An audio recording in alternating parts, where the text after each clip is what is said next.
भगवान भी धराधाम पर आते हैं। अरे मार्कंडेय जी को छोड़ दो, मैं एक सीढ़ी और लेकर चलता हूं।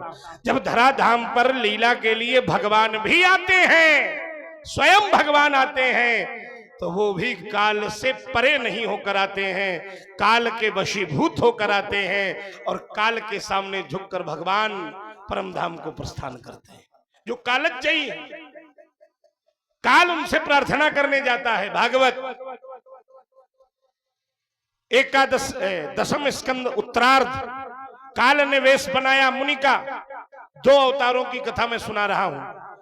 एक अवतार में एक व्यक्ति को दरवाजे के बाहर खड़ा कर दिया गया कि मीटिंग, हमारा वार्ता चल रही है और कोई अगर आ जाएगा तो उसको मृत्युदंड दिया जाएगा।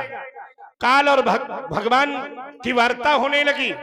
मैं पर्दा डाले हूं, आप लोग सब समझदार हैं, चूंकि रहस्य भी नहीं खुलना चाहिए, है ना।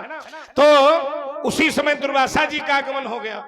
और जो भगवान का शिष्य खड़ा था उसने सोचा अगर मैं जाऊंगा नहीं तो पूरा नगर मेरा इनके श्राप से जल जाएगा, और मैं अंदर जाऊंगा तो केवल मुझे ही अपने प्राणों को देना पड़ेगा। इसलिए वो व्यक्ति अंदर गया, तब भगवान ने उसका परित्याग किया, उसने सरजू में अपने प्राणों का उपसर्ग किया और उसी के बाद भगवान ने भी अपने प्राणों का उपसर्ग सरजू में करके परमधाम को प्रस्थान किया।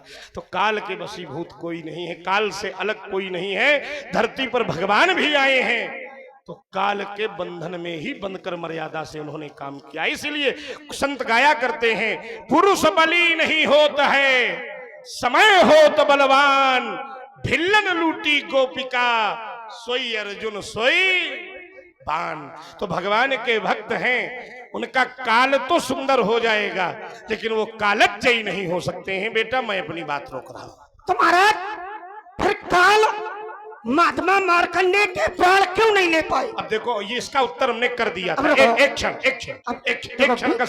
क्षण का समय ले रहा हूं, फिर मैं इसका उत्तर मैंने कर दिया था कि मार्कंडेय जी कालजयी नहीं है। फिर वही बात, रुक जाओ, पूरी बात हो जाने। तो क्यों नहीं ले पाए? एक वाक्य में पूरा कर रहा हूं, उसको सुन लो शांति से। अब इतनी देर बोले हो, अरे इतनी देर बोले हो, फिर वही बात, इसका उत्तर ले लो, इसका उत्तर ले लो। इतनी मार्कंडेय जी इतनी देर बोले, एक क्षण का समय नहीं दे सकते। छोटे बहुआ बचा कहेंगे। रुको, पहले मार्कंडेय जी कालजयी नहीं है, उनको